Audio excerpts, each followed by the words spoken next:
first, I'd like to introduce Jeffrey Horvitz, who has over 45 years of experience as an art dealer and as an art collector. He's also a longtime trustee at the Museum of Fine Arts, Boston.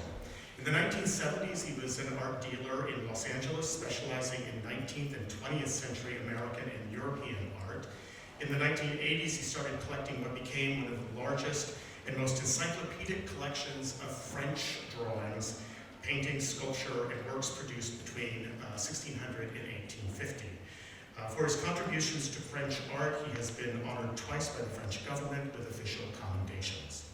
In the mid-1990s, he and his wife Carol, who's here with us today, turned their eyes to contemporary Japanese ceramics. But first, turned their attention to Chinese imperial cinnabar, and then in 2008, he and Carol turned their attention to contemporary Japanese ceramics and began collecting, those of you that know them, with a furious pace. So that in fact, the collection has grown to such a scale and they are so generous that the collection has been shown in exhibitions, ongoing loans, and through gifts to some 30 museums nationwide. In addition to collecting, Jeffrey has lectured about the art market and collecting strategies at investment conferences. He wrote a chapter about the art market in the book, Collectibles Investing for High Net Worth Collectors, Investor Journal. That was published by Academic Press in 2009. Carol and Jeffrey share a passion for art and the philosophy that they are merely stewards of art in their lifetimes, and that art, like the proverbial Zen tree in the forest, must be seen in order to exist. And to that end, they have placed literally hundreds of thousands of museum visitors across America and Europe have seen their works on loan and as gifts in public collections. Right next to me, sorry, the sensor is over there, there we go, is Joan Mervis, who holds a MA in Japanese Art History from Columbia University. She is the owner and operator of Joan B. Mervis Ltd. at 78th and Madison, a gallery devoted to Japanese art and specializing in contemporary ceramics, paintings, and ukiyo-e prints. Having participated in more than 100 art and antique fairs across the country since the 1970s, she co-founded what evolved into Asia Week. And in fact, I should mention that this gathering here today is sponsored by Asia Week. In fact, she served as the first chairperson of Asia Week. Amazing. In the area of modern and contemporary Japanese art, she has been a pioneering spirit, I think it's fair to say, and a force behind this burgeoning area of collecting in the West. In 2011, her release of the seminal publication Birds of Dawn, the Pioneers of Japanese Ceramic Sortation Movement, accompanied the groundbreaking exhibition of 80 works assembled over 10 years. More recently, her publication Vessel Explored, Vessel Transformed, Tomimoto Kenkichi and His Enduring Legacy, accompanied a large exhibition of this seminal artist. And just last November, she released The Allure of Japanese Contemporary Ceramics. And by the way, it's here, beautiful copy of it, and she'll be signing books and having a champagne toast in her booth after this presentation, so please plan to join her.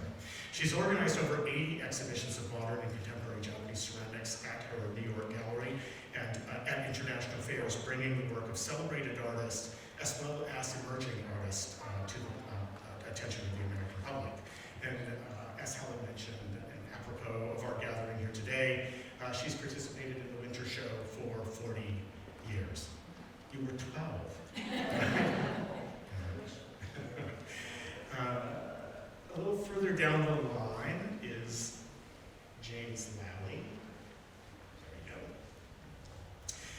who has been active in the Chinese art market for over 50 years, beginning as an auctioneer and an executive at Sotheby's in 1970, which was a radical turn of events given his degrees in English literature from Harvard and economics and diplomatic history from Columbia.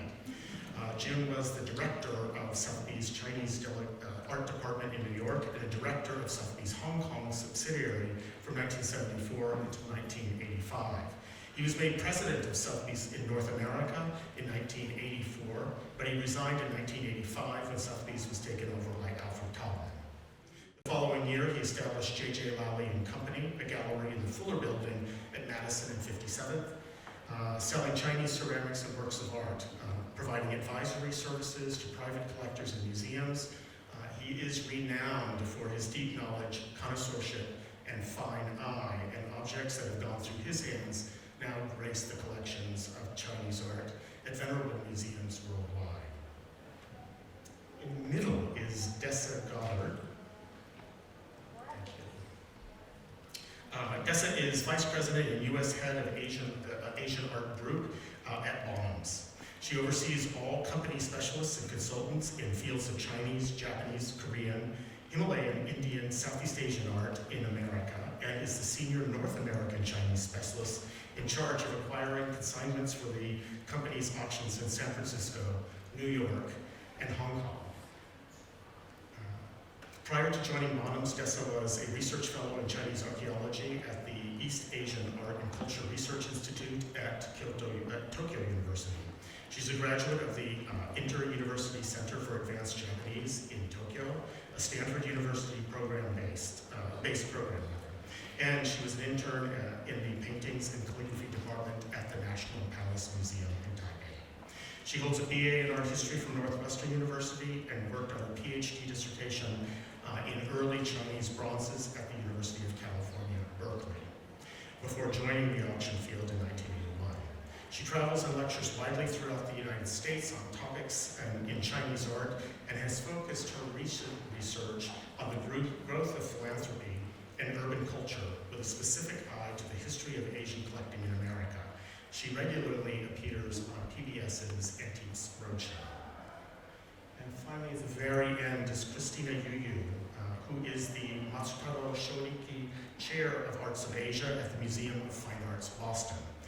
A noted scholar of Chinese art, she leads a team of curators in overseeing the MFA's collection of more than 100,000 works from East Asia, South and Southeast Asia, and the Islamic world.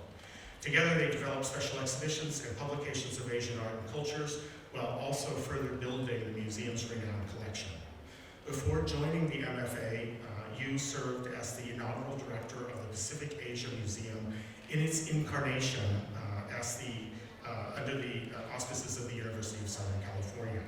And before that, she was the assistant curator of Chinese art at the Los Angeles County Museum of Art.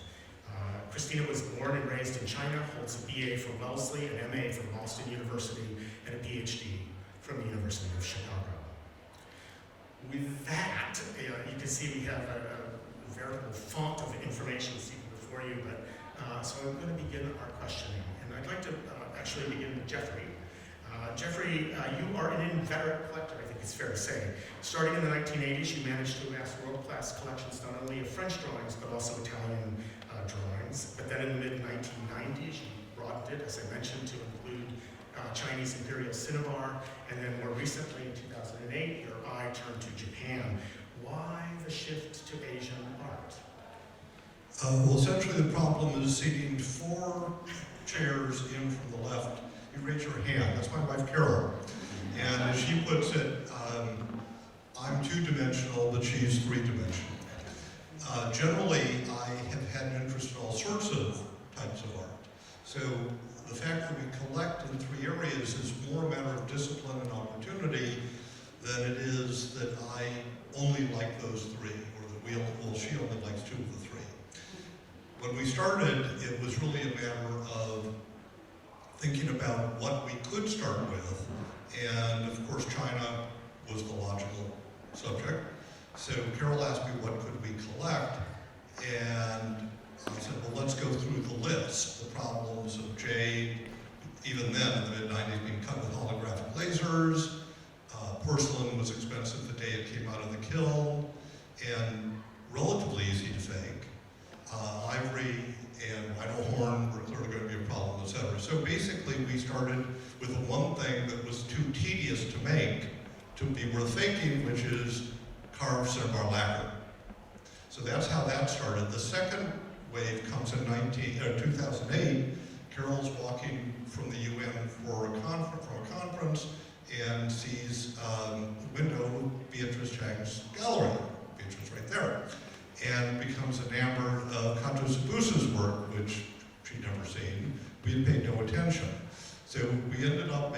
acquaintance of Joan Mervis, so she is the second problem here. And that was really how it came about. We do run the collections, though, in an extraordinarily institutional way.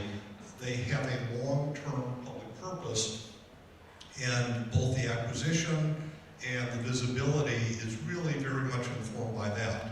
Carol actually manages herself the Asian collections. I have a curator full-time for French because I actually have a day job. Before you surrender the mic, so you're in a unique position to compare sort of the Western market and the Asian market. It's a huge question, but can you comment on some differences that you've discovered? Yes, it's a huge question. First of all, Asian market is not a thing. There's the Chinese market, there's Japanese market, and then there's the occasional other markets. So, for example, Indonesia, it's sort of a good example.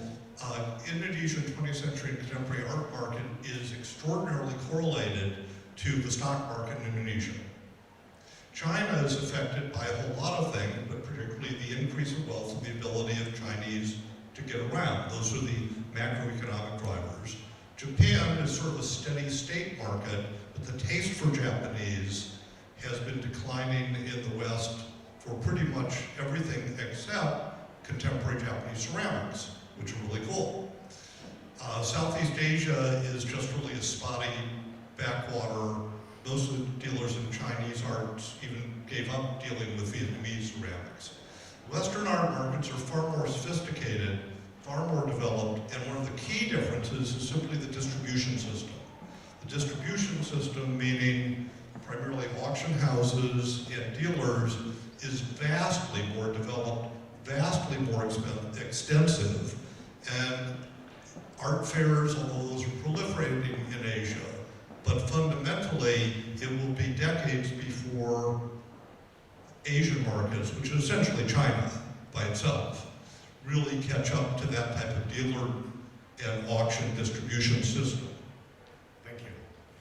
So Joan, you are a major dealer of Japanese Edo period prints and paintings, as well as contemporary Japanese ceramics, as I mentioned. For many potential collectors, I think that Japan sort of looms large in the imagination since the mid-19th century. And it's also been, of course, a source of inspiration for many Western artists.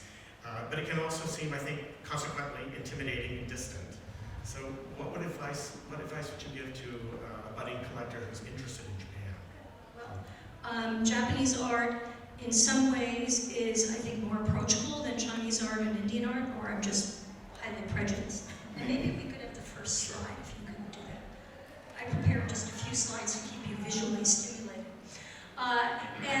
I think anyone can look at that slide and see you're looking at a representation of a horse in clay, but you're looking at two works of art that are separated by sort of the history of mankind there. And that is what Japanese art can offer to you at an affordable level that is available on the market today, that is not being exploited by Chinese runners creating an inflationary situation.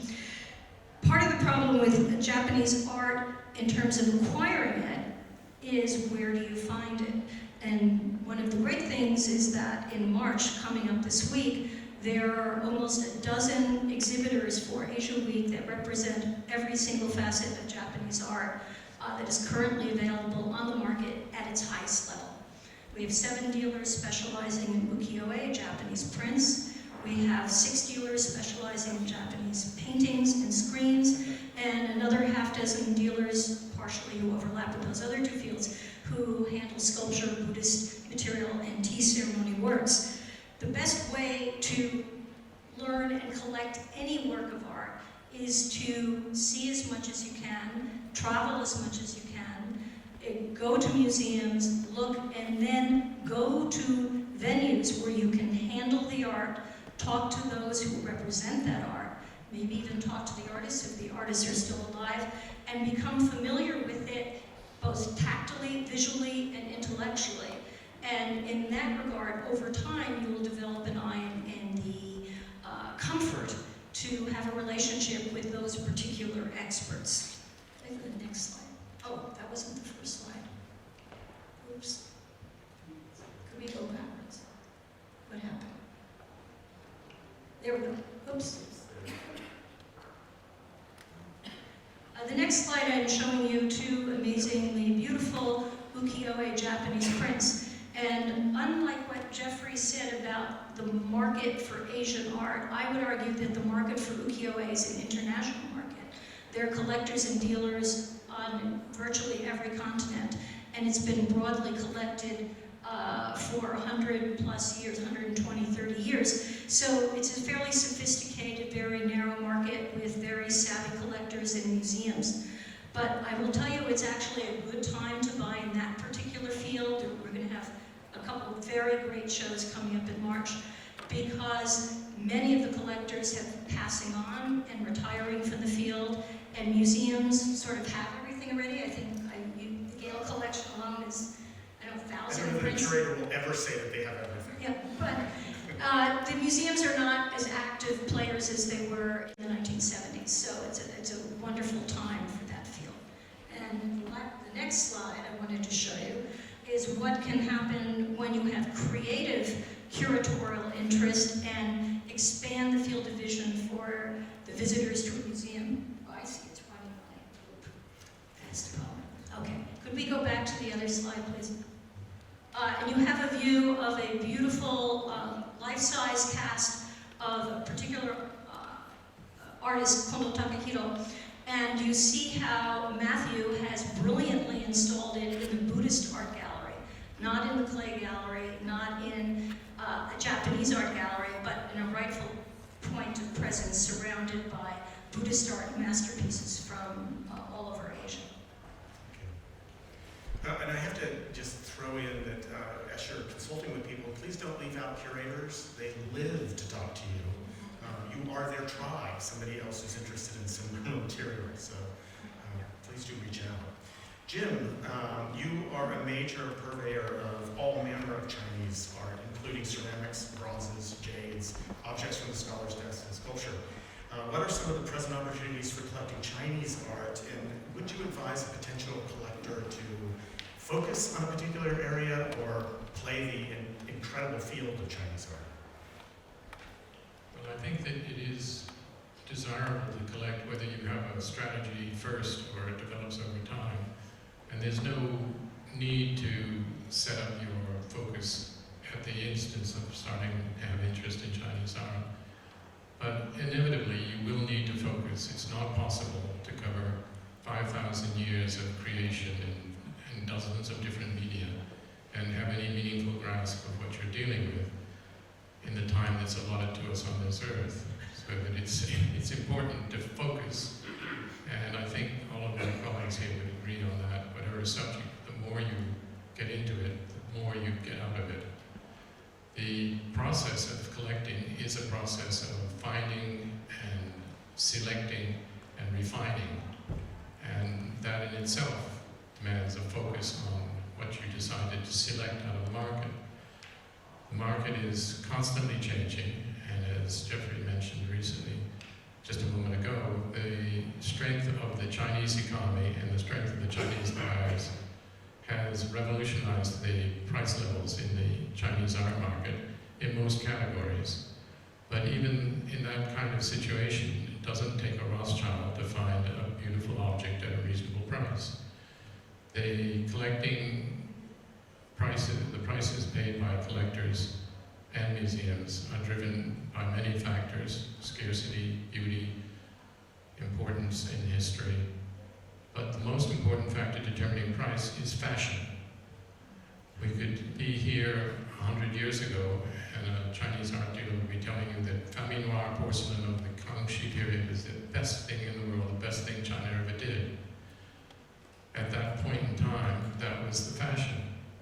Duveen and other dealers had people mesmerized with the idea that if they could only get more famille noire, then their life would be complete.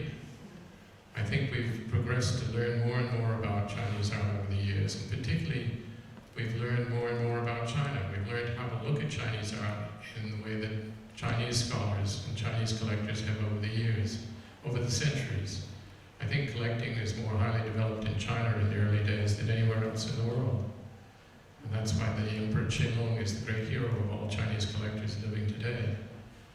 But collectors in China who are paying enormous prices for imperial porcelains with rain marks that document their having been made for the emperor have a good reason to put that at the top of their list. It doesn't necessarily have to be at the top of your list.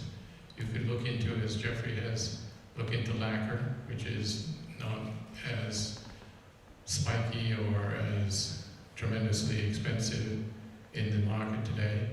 And there are a tremendous variety of categories. You could select by material, you could select by date, you could select by color, you could select by quality. And the importance of focus will never go away. That's the heart of collecting. Thank you. Dessa, in addition to private dealers like Jim and Joan, auctions and auction houses have been a key source of material for private collectors. You've been part of the auction world for 40 years, and over that time you've witnessed tremendous proliferation of, I think, auctions worldwide. Even for those of us in the field, it can be intimidating in a trial to keep up with the avalanche of auction catalogs that arrive in my office. So how would you give us insight into your world? How would you recommend that our participants today approach auction houses? Well, okay, thank you. Well, this appears to be a very well-seasoned crowd for auctions, so what I may be saying, at least at the outset, is rather basic, but for those of you who are going to watch this later who may be new to the process, auction is really one vehicle in which, museum directors or museum curators, dealers, private collectors can buy works of art. And it's the responsibility of established auction houses and their businesses to hire specialists whose job it is to source the best that they can find from private collections, dealers, the occasional museum deaccession, and estates. And what we offer people is the opportunity to actually handle works of art, to come in during previews, to be able to actually handle things that are either modestly priced or up to 7 figures. You look at them, talk to your neighbor about them, talk to your art advisor, talk with the auction house specialist, and get a perspective on where this falls in the realm of your area of interest. We also add a very overt competitive process to art collecting, which is that buyers need to register and they need to bid against each other in an open forum at one place, one time, one moment, in order to get the piece that they actually covet. And that is a sort of a performance art aspect to our business, which makes it very exciting and in some cases very frustrating. How do you select your auction house? Well, I think you look across the field.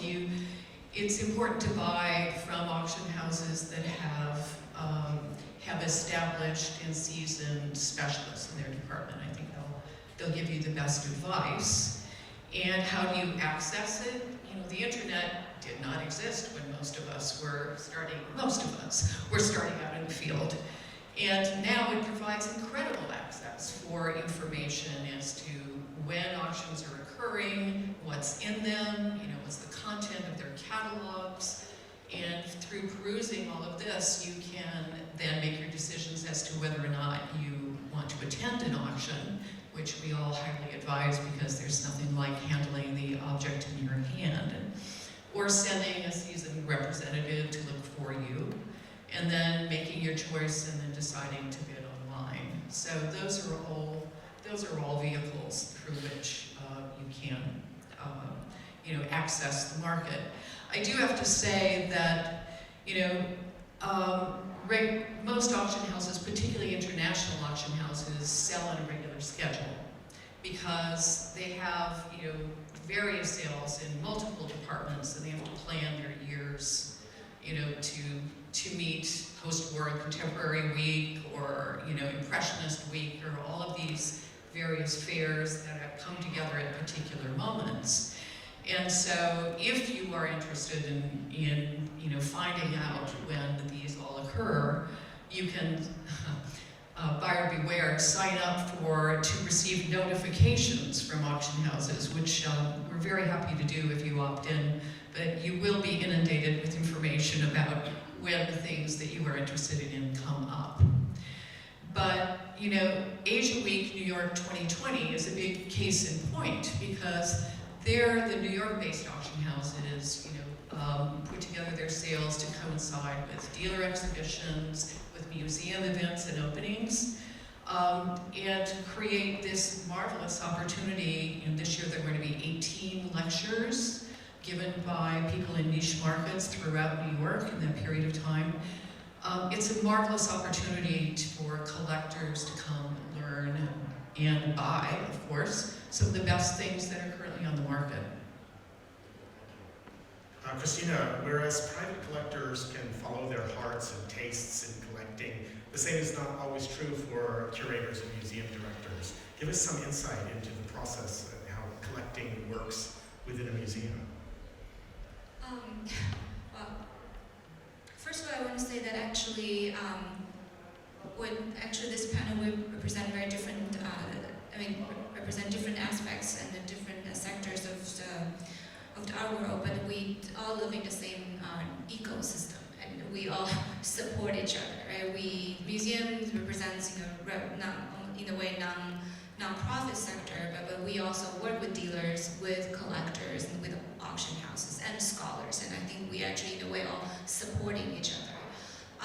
In terms of collecting in a museum, I think we normally start probably from two places. First of all, we start from what we have already, and that of course varies from museums to museums. And I see increasingly more and more where museums, when we talk about new acquisitions, we also think about who are our audiences. And that's probably something I will see play an increasingly bigger role. So first of all, if we go back to see what we have already, and there are a lot of talks in museums about collecting the gaps. So basically meaning we try to understand what we have already, and especially for museums like you and me, where we call ourselves encyclopedic museums, so we also try to present an encyclopedic collection to our visitors. So basically we identify what we have already, and then that helps us to understand what we do not have, or what are the areas that we have, but we'd like to increase the quality. So those are probably, I would say, where museums would look first when we look for pieces for acquisition.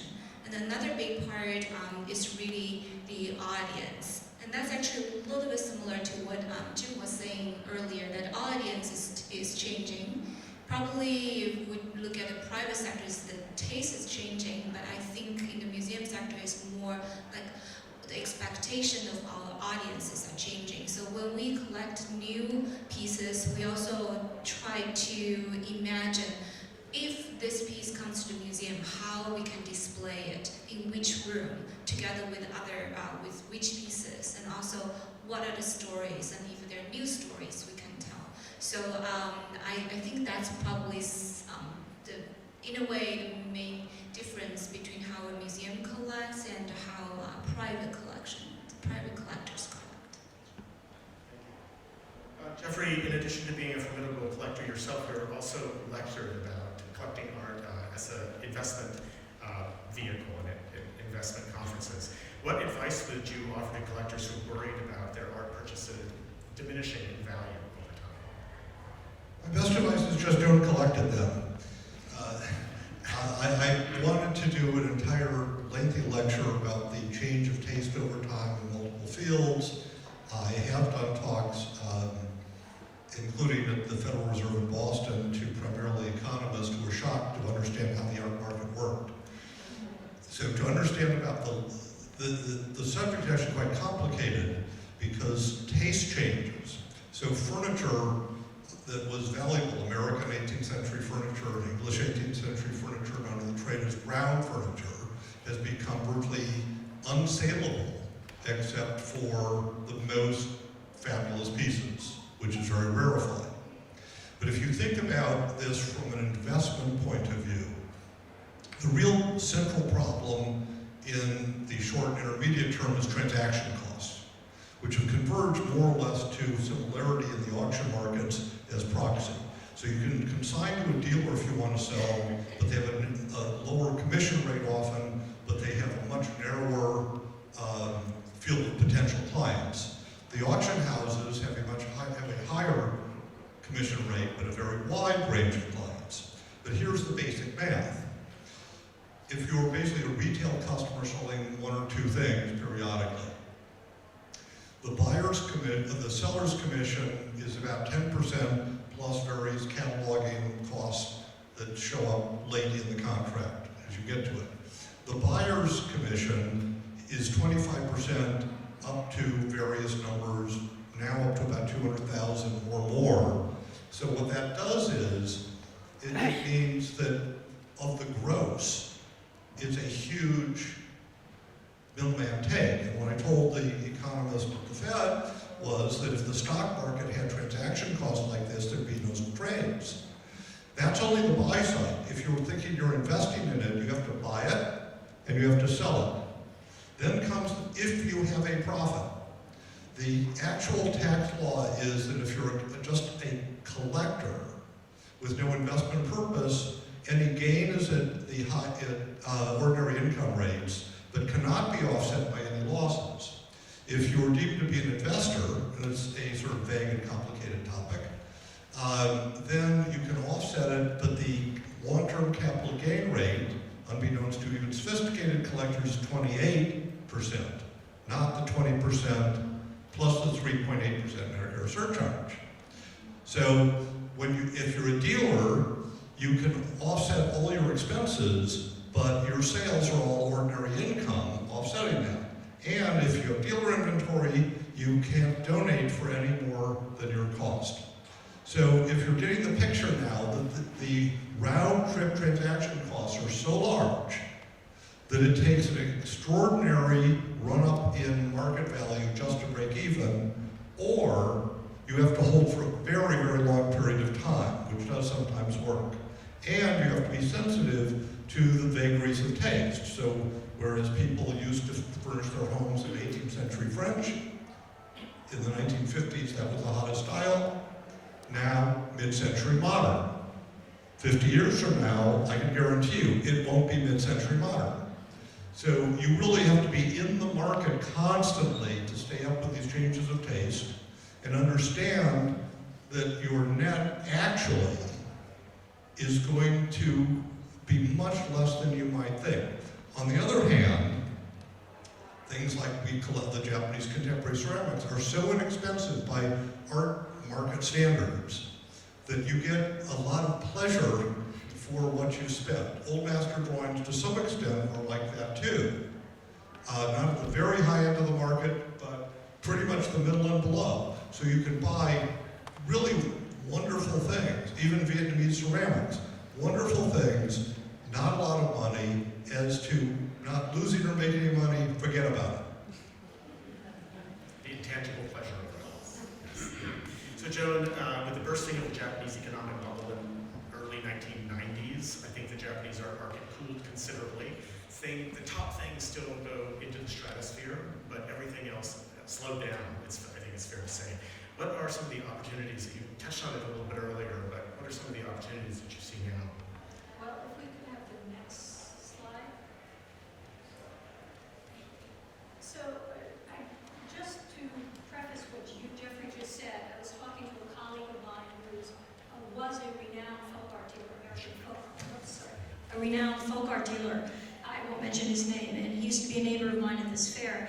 And he used to steadily, year after year, have $1.5 million worth of sales, $2 million at this fair in the 1990s. He said if he had one of those great booths and had a booth at this fair today with the exact same goods, he'd be lucky to get $150,000 for the $2 million worth of goods. His market is so disastrous that he's left it all together, and very few exhibitors in the fair. Fair used to be 1/3 Americana, and we're down to a small percentage. Taste changes. But I would argue Japanese art was never the hottest thing, so therefore therefore it's less subject to the vagaries of taste than some of these other markets. However, there has been change. If we could go back to the slide before this, I give you one example is the area of Zengo, which of course Matthew knows lots about with his PhD subject. But when in the 1980s, 1990s, paintings such as this by 16th century painting like this would have sold for $40,000, $50,000, and a wonderful painting by an artist named Hakuin might sell for $250,000. Now I almost can't sell them. There's almost no one interested. So if you look at the next slide, you'll see a painting by the artist Baitsu, a later artist in the Literati tradition, and a painting in the Rinpa tradition by Hochu. And you see that those paintings were acquired by small museums. For me, in the old days, I would sell 30 to 40 paintings in a year. Now, if I could sell 3 a year, I'm ecstatic. And my clientele is strictly small museums. Well, actually, you guys bought one, but the major museums are not, they don't need me anymore. Most of the major prominent American collectors who were pioneers in the area of Japanese painting have passed on, have retired, have donated their collections, or partially sold their collections. Mary Burke, Joe Price, the list is huge. The Feinbergs, by the way, the Feinbergs, if you want to see great Japanese painting, opening in 2 weeks, there's a wonderful show of their painting collection at Harvard University, which is the beneficiary of their collection. There's ample room for seeing great Japanese paintings, but there is also ample room for acquisition at a fraction of the price of the Japanese bulk. And could I have the next slide? Screens are another bargain in a certain sense. Here you're looking at something that's 24 feet of art by an artist, Hashimoto Gaho, one of the major painters working in Japan at the turn of the 19th, 20th century. And you're looking at something that sort of doesn't exist in Western art. And I've been to Japanese auctions, dealers' auctions, where I've seen screens purchased for the mouse by, let's say, B- level artists, C+ level artists, perfectly good Japanese paintings, and they're only being purchased for the lacquer mount and the brocade.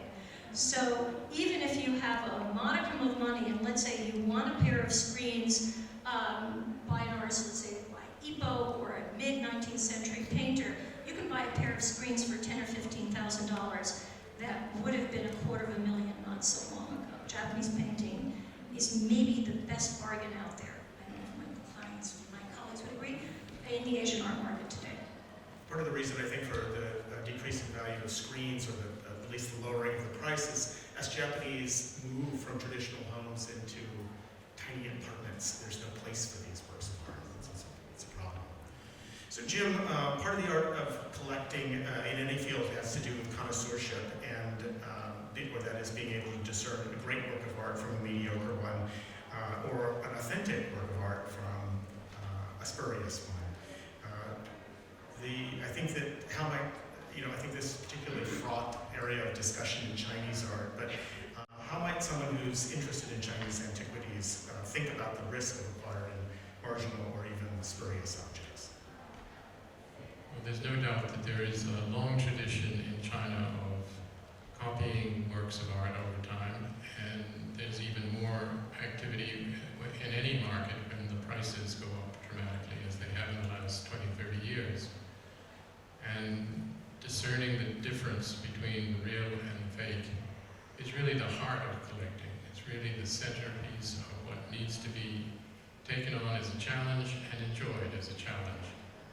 And there is no magic wand, there's no formula for it except delving into it as deeply as you can. And as Dessa mentioned a while ago, going directly to the work of art. It's wonderful to have the books that we have, the slides that we have, and the ability to go to great museums and press our noses against the glass and see how it looks, and that's an important part of the process. But it's crucial to go to see the best works of art you can that you're able to handle. And I think for that, the auction is a blessing, the auction system, because you can go to a viewing and handle the pieces one by one, take your time, and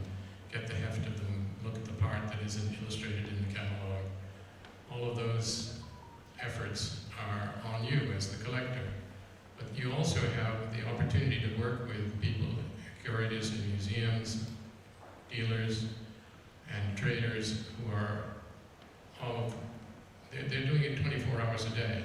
You have a regular life or activity, a job that you attend to. These people are doing it 24/7. And to develop a good relationship with a serious dealer who is simpatico to your collecting style, your collecting category, is a great, great thing to get you started in the right direction. Also, as Matthew has mentioned and Christina has mentioned, museum curators are willing and able to do what they can to help you in the collecting field. I know that one of the finest collections of Chinese art in America is in the Minneapolis Art Institute, and there was a great collection began to form early in the 20th century. They have the bronzes from the Pillsbury collection. But in more recent times, one of the finest collectors in Minneapolis was a man named Bruce Dayton, who, having collected French paintings and French sculpture and things, and donated many things to the museum over the years, went to Basel to see Eiler, one of the great dealers in Basel, to say it's a great anniversary coming up for the museum, and I'd like to buy them something very special. And I've got $2 million to spend. And Mr. Binder said, "Oh, you want a small drawing?" And Bruce said, "No, let me think about it." And he went to London, started looking around for other categories. He ran into a man named Nick Grindley, who was a dealer in Chinese furniture, who introduced him to a whole new world at just the right moment when there was Chinese furniture coming out of China and new scholarship coming along. And he tapped, by the good fortune, he tapped a man who'd spent years studying furniture of all kinds, but also focusing on Chinese furniture, and nobody else was. And he took that $2 million and bought 8 pieces of furniture instead of a single small drawing. And it launched him as a Chinese art collector. And in cooperation with the curator of Chinese art at the time in Minneapolis, Bob, and the cooperation of others around, he was just a wonderful man to deal with. And he did what every collector should do. It's not so easy to do. You set aside a pile of money and you say, that I can afford to spend.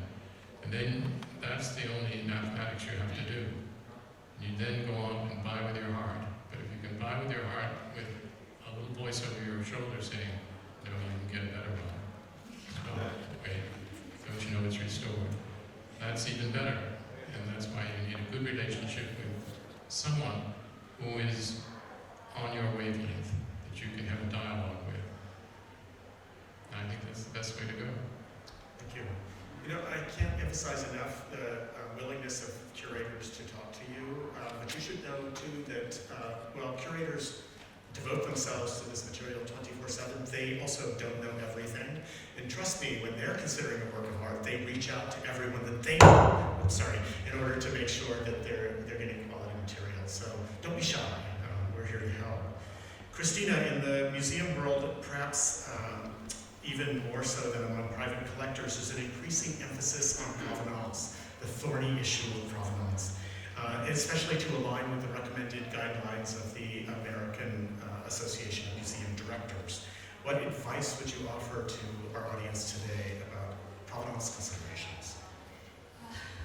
It is Huge, sorry. a huge and thorny topic, and also I think there is a certain degrees of variance of practices out there. Even in the museum world, some museums are more strict than others. So I would say, for example, the museum I work at, the museum takes a huge pride in the fact that we are among the most difficult museum to work with in terms of provenance. But from the curator's point of view, sometimes we do feel like, we wish the policy is not as strict. But putting that aside, I think for the audience in this room, probably when you collect, well, first of course, we do not want to encourage any new looting or illegal digging. So, that's something to be aware of. But if you know certain pieces have, a good provenance, that you, first of all, as you're conscientious, of course, is this the right thing to do? But at the same time, think of eventually where you would like that piece to go to that you're collecting today. If you are thinking eventually, 30, 40 years down the road, I really like to see this piece in the museum, I would like to donate it to the museum, then you need to be very careful, and even at the very beginning of this stage of your collecting, asking a lot of questions. All the dealers are actually very open and willing to share their source of information. And then if that's your end purpose, to giving certain pieces to the museum, then probably you will need to exercise strict rules and policies as we do. But if that is not, at least now, that is not your purpose, and probably I think there are certain degrees of freedom that you can exercise. It's also worth keeping abreast of changes and recommendations from the American Association of Art Museum Directors. You can visit their website, and they do update their stance on this issue.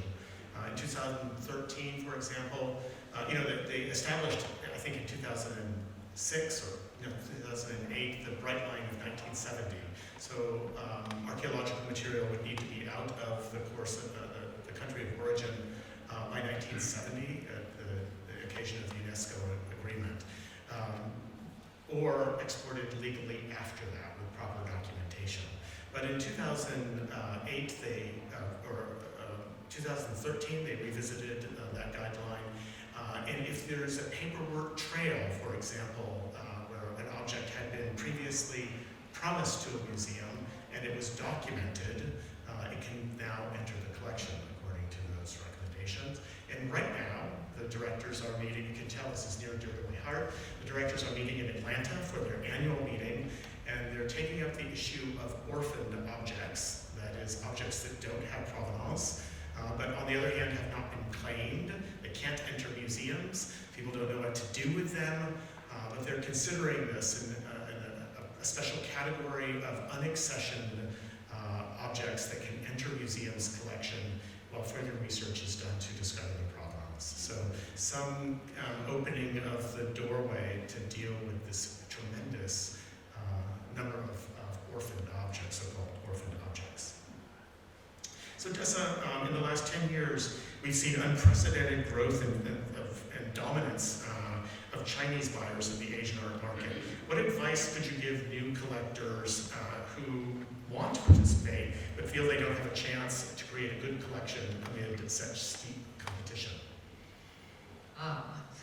Well, if you are a new collector and your immediate goal is to buy the greatest Qianlong Marken period imperial piece of porcelain, then you have to first have a giant pocketbook, and you would be wise to have a good series of seasoned advisors to help you, and then you may not be successful, as Jim has said.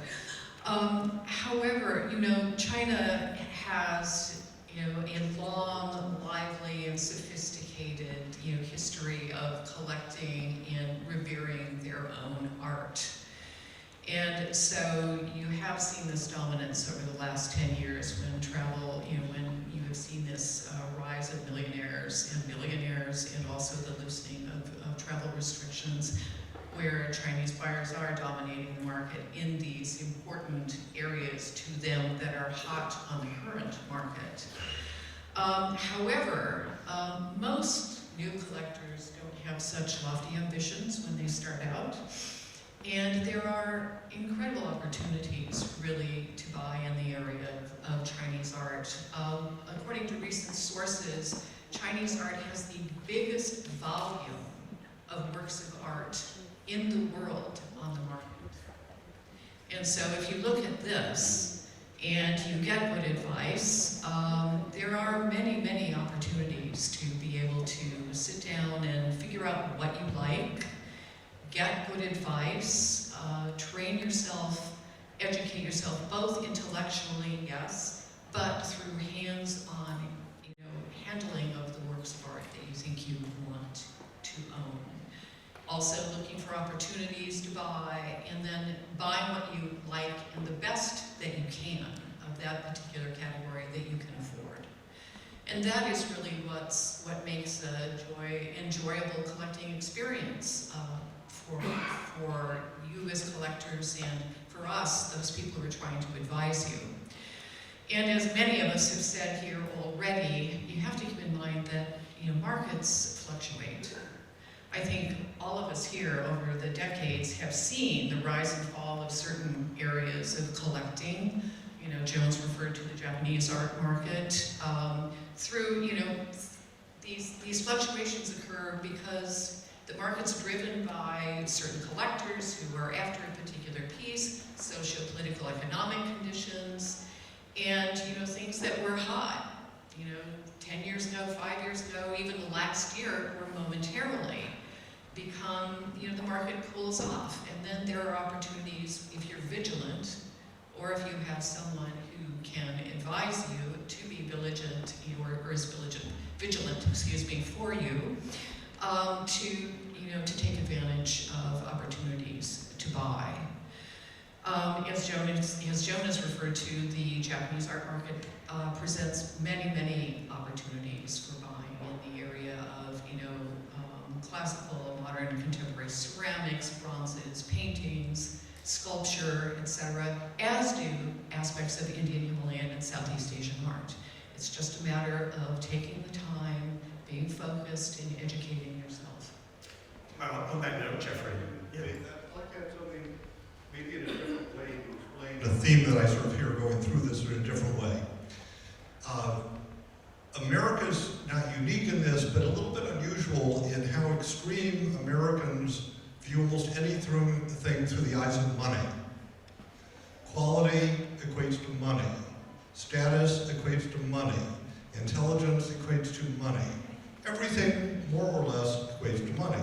That's not true in every single place in the world. Likewise, in collecting, you could think of this very differently. How many of you like to drink wine? Raise your hands.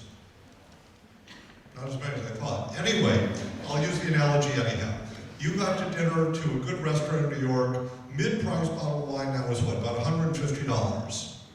So you drink the $150 bottle of wine, and you can enjoy it over 2 hours, and by the third hour it becomes uric acid. If you buy a piece of art, you can enjoy it as long as you own it, every single day. So if you look at your hourly, the cost per hour of pleasure, in that way, it's actually quite low. And because price and quality don't necessarily have much to do with each other at all. When I was a young dealer, I wouldn't even let my clients buy Picasso Musketeer paintings that are now $10, $12, $15 million each. We had a situation at the MFA years ago. I was on the collections committee. Curator brought in a Celadon piece of Vietnamese ceramics. It was about, let's say, $6,000. Collections committee was having a hard time because, one, they had another Celadon piece, and how good could it be at $6,000? I had to intercede to say, one, this is 200 years earlier, and this is one of the best pieces of Vietnamese Celadon ceramics you're going to see. The price and quality have nothing to do with another. Think of collecting as what you can afford. You don't have to buy the best, meaning the best in the world. How much pleasure are you going to get out of it, and what's your hourly cost? Thank you. Jim, over the course of your career, both within the auction world and as a private dealer, you've come into contact with lots of personality types. So even for the most, I'd say, secretive collector, there's an element of social interaction as they search for objects, interaction with dealers or auction representatives and advisors and so on. What insight can you give us into how collectors can cultivate and maintain the most fruitful relationships with their contacts within the market? Is how to behave in the ecosystem. The fact is, you're quite right, Matthew, it's a social activity. Collecting is a social activity. A great deal of the joy of collecting is sharing with your friends your collection. You show me yours, I'll show you mine. And also, gossip is the second most important product of the art market. But in fact, it's vital gossip because it's knowledge sometimes is the key to a successful approach to the collecting field. And the best kind of collector from a a dealer or a museum's point of view, is a collector who's discreet and knows when to talk and when not to talk, and knows when you are told something in confidence is not to be passed along lightly. Because knowing something that the rest of the crowd doesn't know can make a big difference in your opportunities. Whether it's an opportunity to find something and consider it, or an opportunity to buy something at a preferential price. And a dealer always is going to hope to find that kind of collector who is ready to get into a dialogue and ready to not get into spreading that information as soon as he leaves the room. Because if I want that dealer to show me the best things first, then I have to know his position. He's saying, I've got only one of these, and I want to sell it, and I know the art market loves to gossip. If you're the first person to shade it, then you take a different attitude than if you know that it's already been refused by your friend down the road. The object doesn't change, but your attitude changes. And there's a lot of psychology, I don't have to tell you that, in the art market. So discretion is important, whether you're talking to a dealer or a museum curator, perhaps even more so as a museum curator who is giving you information that is something that is important to him or her, but is not something that you can take to the bank, because they're not in the business of advising you on prices.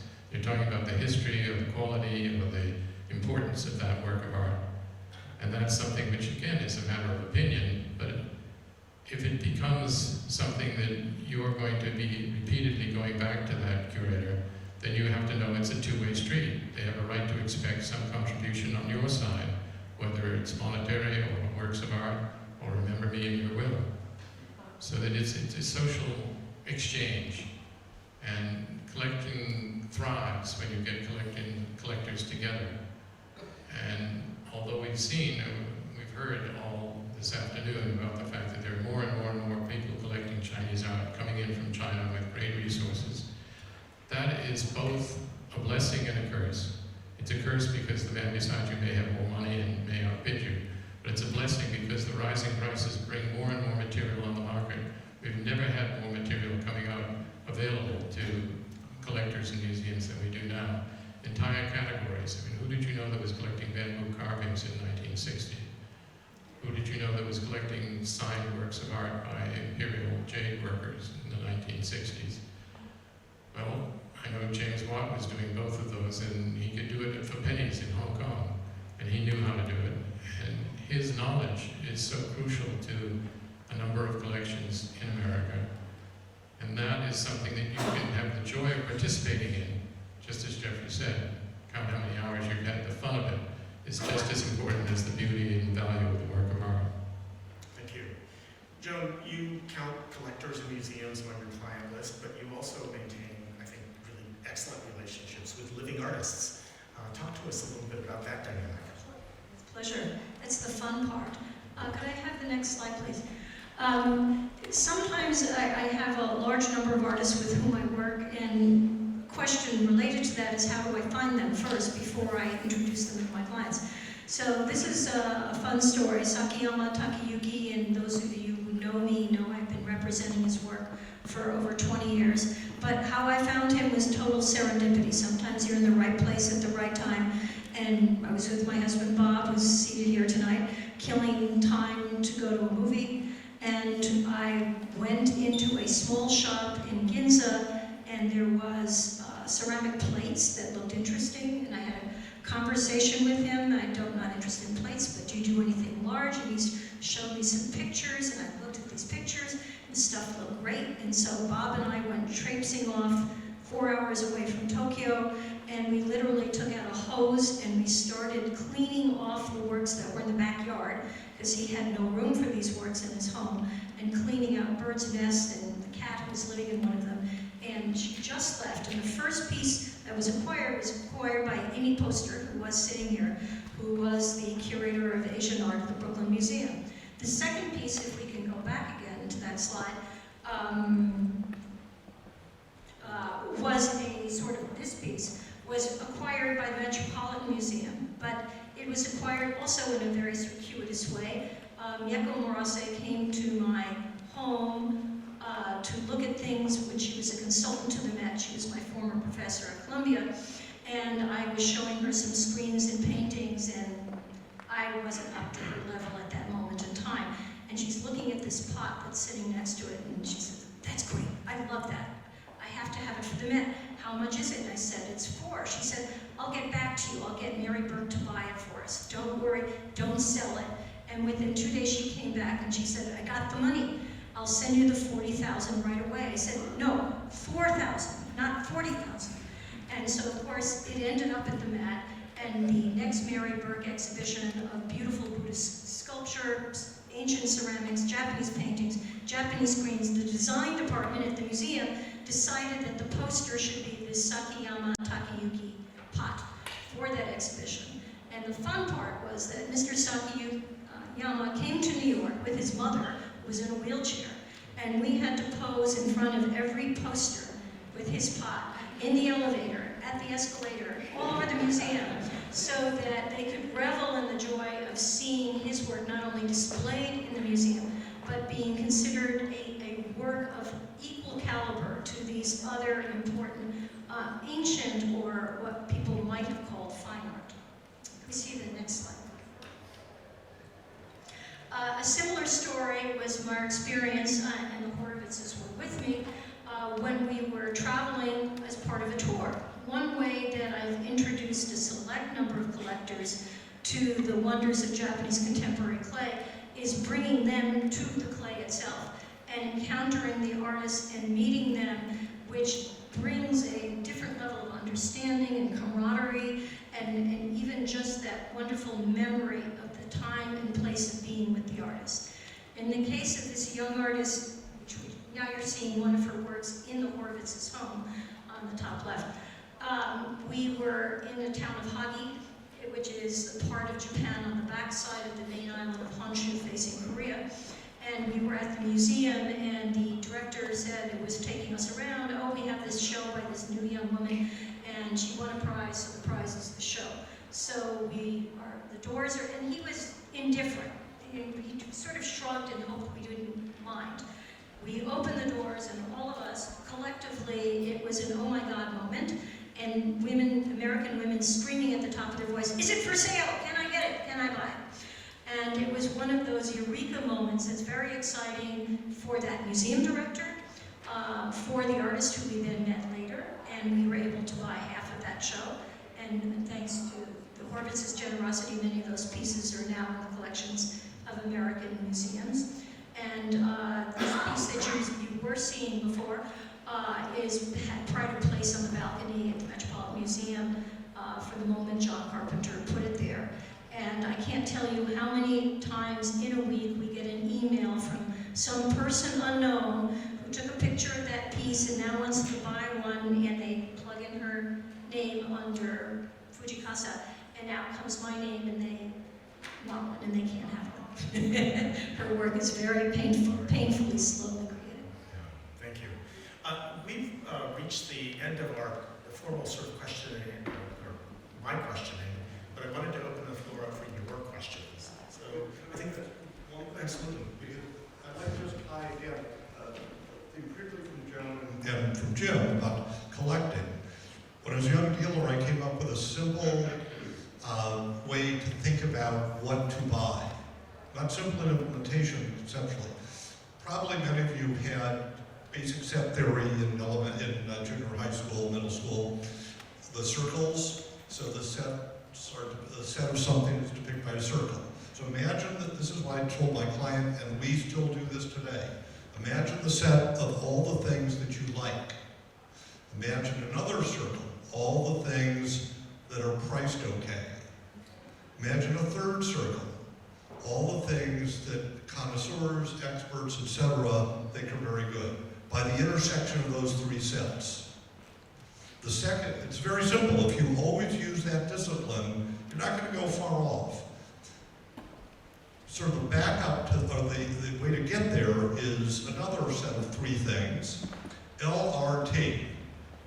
Look, read, and talk. Look at as much as you can.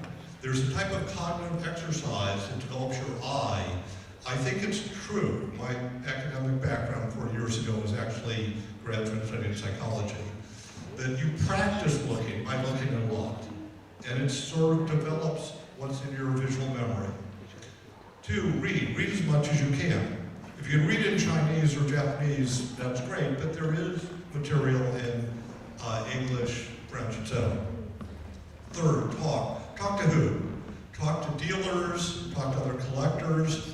One way to tell a good dealer is how much they're just happy to talk to you about what they have. If they really are transactional only, they aren't going to want to spend a lot of time. That's not a bad culling exercise. You do those 3 things, the Venn diagram and LRT. May go wrong in individual things, but I think your collecting will be much more logical and much more pleasurable. Thank you. Questions? And I think that we have a mic. If you wait for the mic, that would be great. Really? We've covered everything? We don't.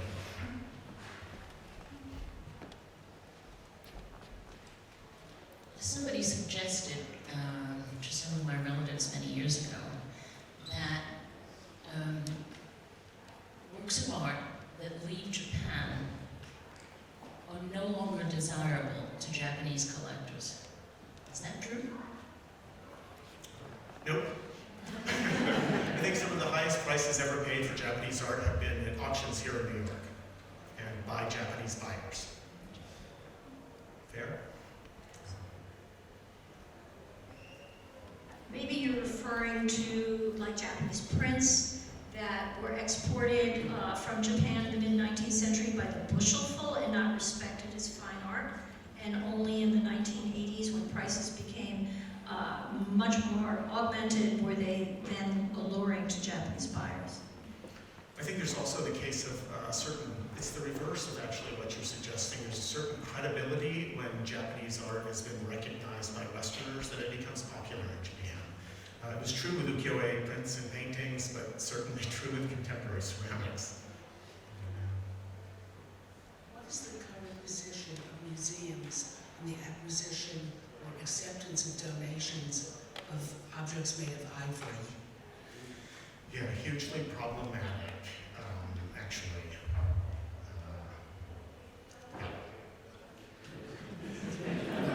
It's not that we can't acquire them, but it's, again, the paper trail is very important to establish that it's historic ivory and that, no animals have been harmed in contemporary.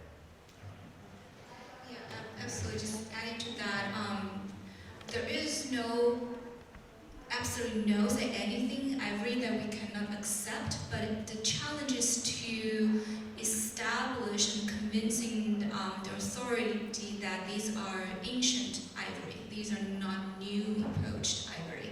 And how to establish that, especially if the collection is older, there's no import-export paper trail, then that is actually the challenge.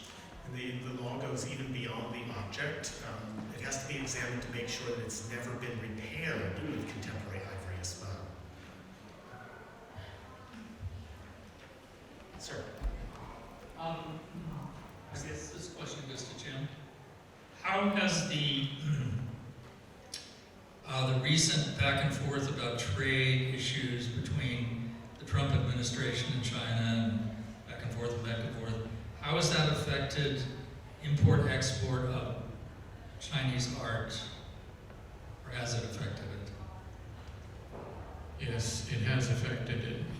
What's being referred to here is the brilliant idea from the administration now in the White House that by somehow raising tariffs on everything in China will have a great change in the trade relationship.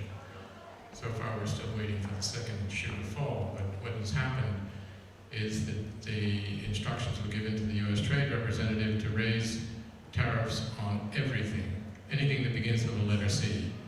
And so the first time around, they acknowledged the fact that it made no sense to tariff ancient or just antique works of art. They were not damaging any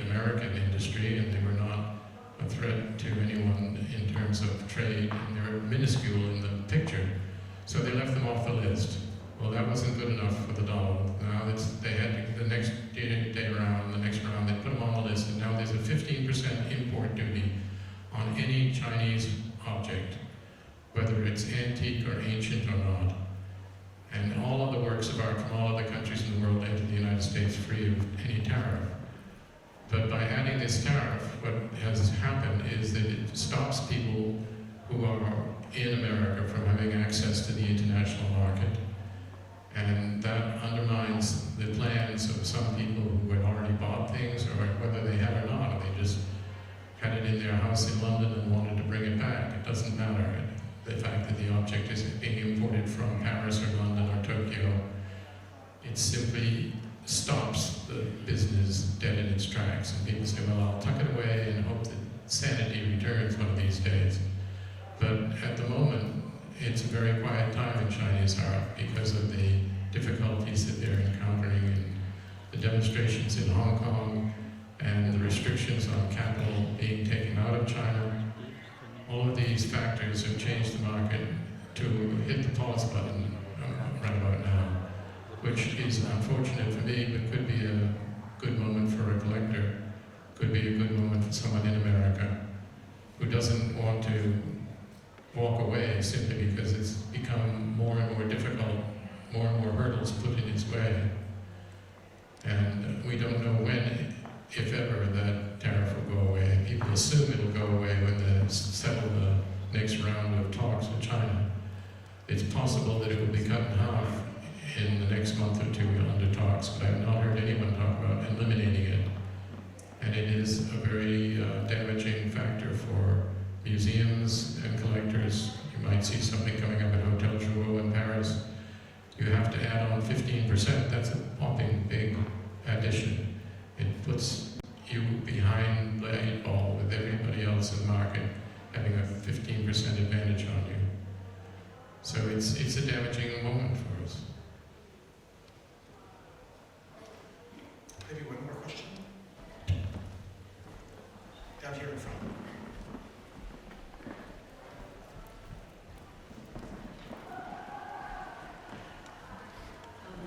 I think it's a point you mentioned about the changes,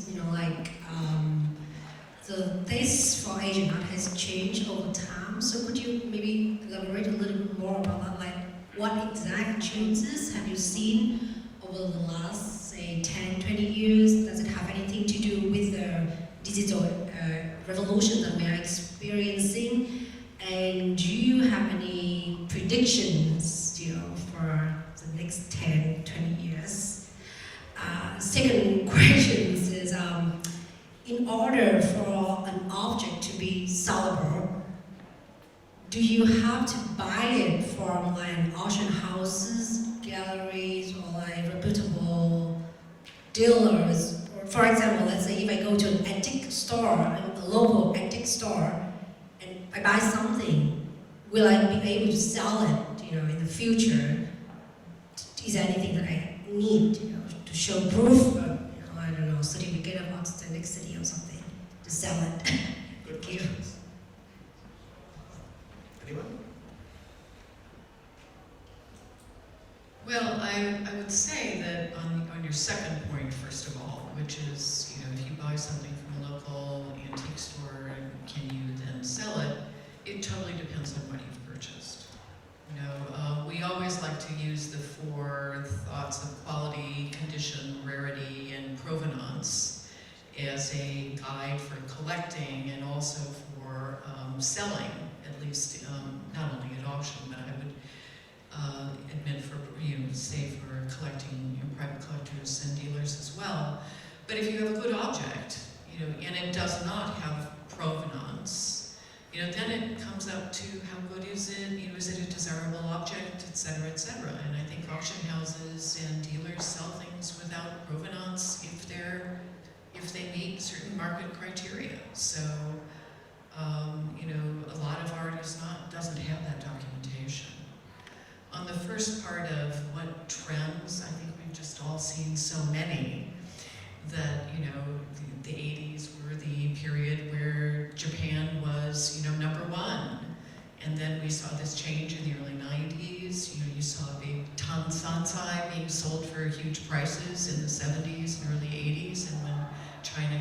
market. There was a shift there. There are just so many shifts, and I would say that social media and the internet has speeded up the market. It really has. It's, you used to be able to put out information on an object 6 or 8 weeks before an auction, and interest would continue to build on an object.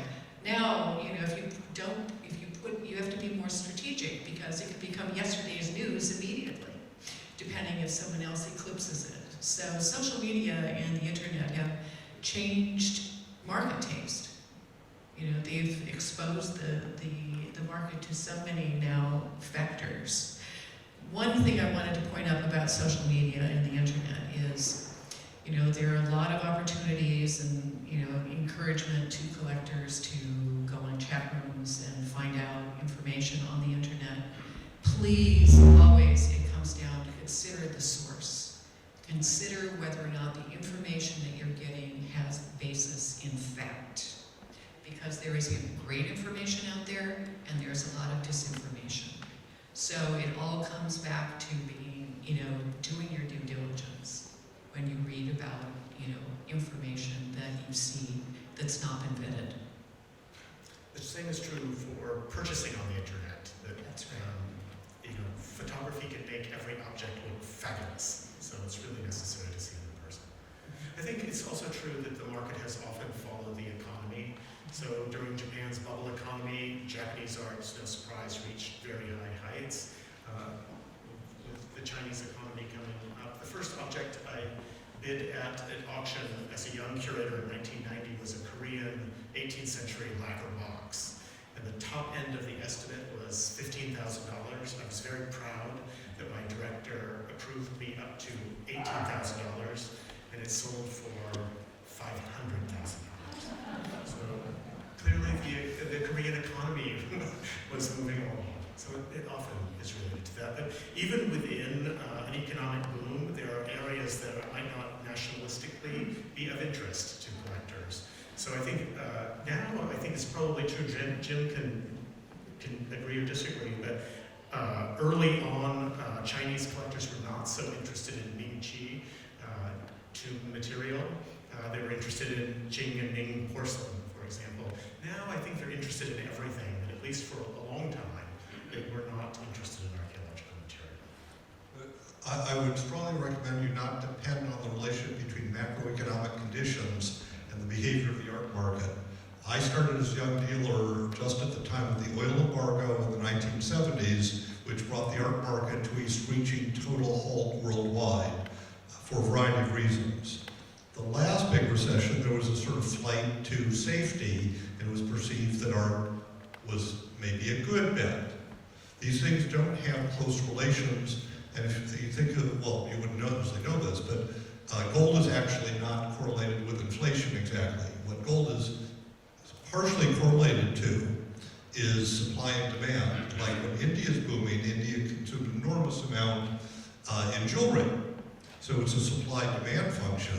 But what it responds to as to inflation is not inflation, but panic due to unexpected acute inflation. It is otherwise not correlated with inflation. So I wouldn't think about, well, an economy is growing a lot or not growing a lot. There's many other complicated interacting factors, and I would go back to how much pleasure do you get per hour for the dollars you spend? Thank you. I think our time is up. Thank you all for coming to